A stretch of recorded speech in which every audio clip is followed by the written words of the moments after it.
Thank you for tuning in to the Peoplz and Dragons. If you enjoy the content we provide, then subscribe, like, and maybe join in on the action at www.pndrpg.com.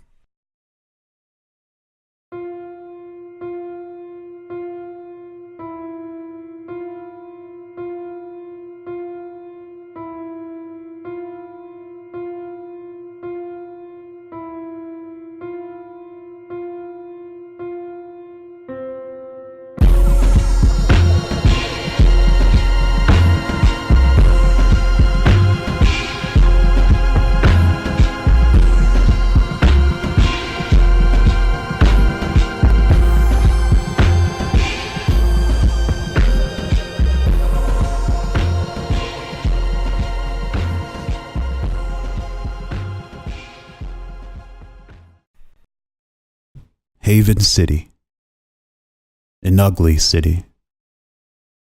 Episode 3, Bite the Hand.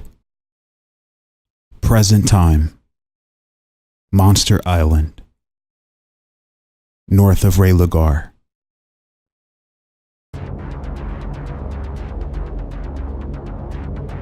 A carnivorous and scaly, unidentified bird-like creature swoops down from the dense canopy of Monster Island, zeroing in on Lord Bayrinth, but is zapped from out of the air before it could reach him by an elite cultist guarding him. Lord Bayrinth retrieves the ugly, nightmarish creature and holds it out in front of him by its neck. To think a safe place would be made in the most dangerous place on the planet. Bayrinth snaps its neck with his bare hands, then grins at the Instigator. Yards away we see Myra and the Instigator still off guard by their visitor's presence in what was supposed to be an unknown location. Myra asks him if he knows this man. The Instigator is very familiar with Lord Bayrinth, as he, or more so, it, is one of the few G-types created to harbor the wickedness of the world in its heart. The Instigator's red eyes begin to glow like lanterns of radiant blood. Lord Bayrinth was more than capable of driving others into their own destruction, and today was no different. Under the guise of their god incarnate, his charisma has allowed him to convince the Servi Dei to face their creator unknowingly. Bayrinth knows not of the origin of the Instigator, and saw him as nothing more than just another leader to be overthrown, and thought that surely with the elite forces surrounding this sorcerer in an ambush, the outcome could be no different than the assault they made on General Riffmussen. Servi Dei ships hovering above point their cannons toward the Instigator and Myra. The elite cultists prepared their spells, along with Takena blade-wielding cultists ready to press their enemy. Fenton Miles looks to his lord for the word. Bayrinth shouts to the Instigator, "I am the green god incarnate and true master of these men and women. You are but a falsehood, an imposter, and have no place amongst us. Today you will be killed, and you will be killed slowly." Before Bayrinth finishes speaking, the Instigator begins walking toward the base he's standing in.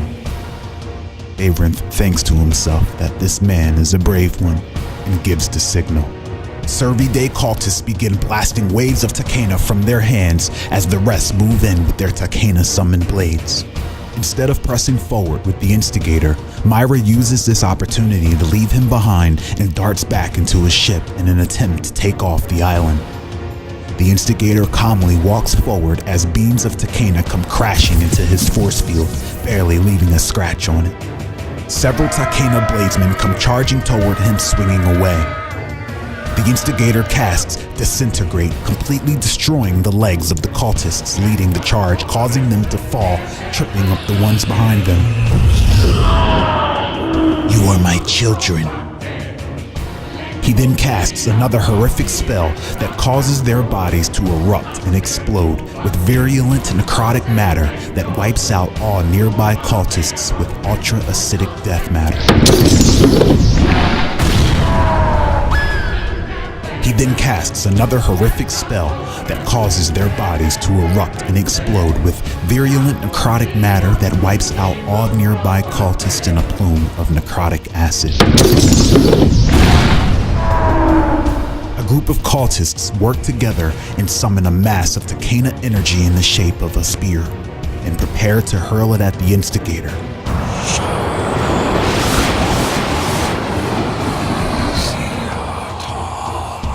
But he seizes control of the newly shaped magic attack and sends it flying through one of the Servi Dei ships, obliterating the aircraft entirely, just as an elite cultist moves in wielding a Takena blade in one hand and throws bolts with the other. The Instigator causes the Takena sword to erupt and explode in his own hand, taking off the entirety of his arm and shoulder, then summons a black hole from under him that swallows him up. Face me and be lulled to your demise. The Instigator summons a storm of floating Takena knives and unleashes them upon a group of cultists, having them stabbed repeatedly to death. He then points his finger to another direction, firing several missiles of raw magic that completely penetrate the defense's Takena shields erected before him. Then summons the mouth of a volcano from up under them that erupts, killing them upon explosion. Fenton Miles panics and turns to Lord Bayrinth, who watches intensely. Bayrinth was in awe, but purposely didn't show it. Bayrinth suddenly receives a vision of him running through the island he's on, in the dark, and he snaps back to reality. He looks at the sun and sees that it is getting ready to set, which tells him he still has time. Bayrinth commands Fenton and his elite troop to go in after the false leader. Fenton rallies his people and move in on the Instigator. The cannons on the Servi Dei ships begin to fire at the Instigator ship. But with knowledge of the ship's controls, Myra manages to pull up the ship's shields to protect it from the bombardment of Takena blasts. The Instigator sees the attack on his ship, and with his Master of Science ability, he begins to tap into the controls of the enemy Servi Dei ships by way of magic hand gestures he coded into it when he crafted them, and he forces them to turn their sights onto the next few waves of incoming cultists, as well as cultists barraging him with Takena blasts, wiping them all out.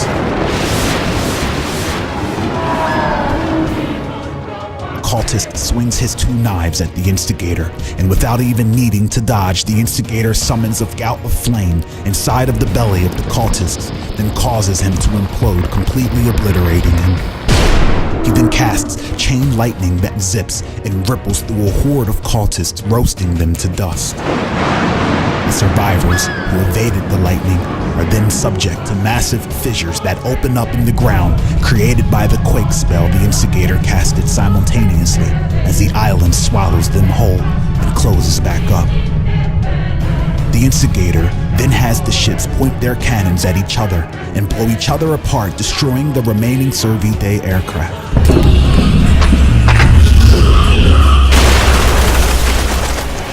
Myra gets the ship off of the ground and sets her course for Haven, and suddenly the Instigator's voice speaks through the ship.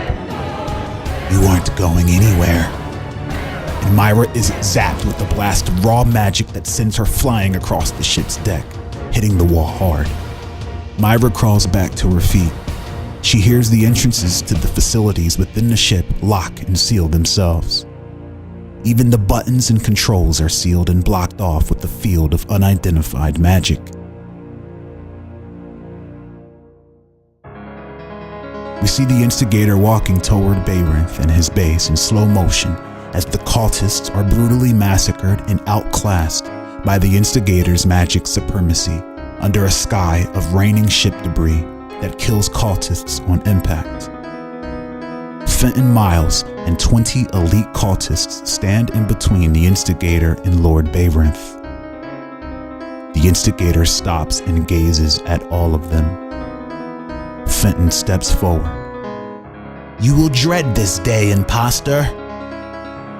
The Instigator places his pointer and index finger on his plate armor and traces a peculiar symbol engraved in it, triggering it to glow. He then enters in a sequence of keys upon the keypad that ejects from the control panel of his advanced Curious. On the last button press, the Instigator looks at all those who once served him, and he murmurs, "Reallocate souls." The Instigator activates the Ichromancer deep within the planet and commences the retrieval of emerald souls, in turn ripping the recycled and regurgitated souls from each of their bodies and sucks them back into the masterwork machine, the heart of the planet. We see these green souls get snatched out of each cultist's body, sending the empty carcasses flopping to the ground in an instant, like the undead severed from the will of their conjurer. Lord Bayrinth stands unfazed as Fenton Miles falls motionless to the ground. The Instigator presses a few more buttons and allocates all of the souls from the Ichromancer into the base, triggering it to mobilize its defenses, filling it with life as it rumbles and green mysterious patterns fill the walls. Gun turrets burst from under the ground and Takena golems burst from secret compartments from under the island's soil. His hidden base was alive once again. The Instigator walks toward Bayrinth, who stands strong yet speechless. In passing, the Instigator doesn't even look at him and continues to the base's entrance. Before descending into his base, he stops and turns to Lord Bayrinth. "Powerless as always. I will leave you for the island to destroy." Bayrinth is then grabbed from behind by a Takena golem and is tossed out of the base's entrance tunnel and onto the island's grounds, where he proceeds to lock him out. Bayrinth gets up on one knee and observes the nightmarish scenery around him. Raylagar's Monster Island was no place to be. Trees begin to sway and rustle to the west of him as he looks and sees something massive coming. Bayrinth gathers himself and darts off into the forest.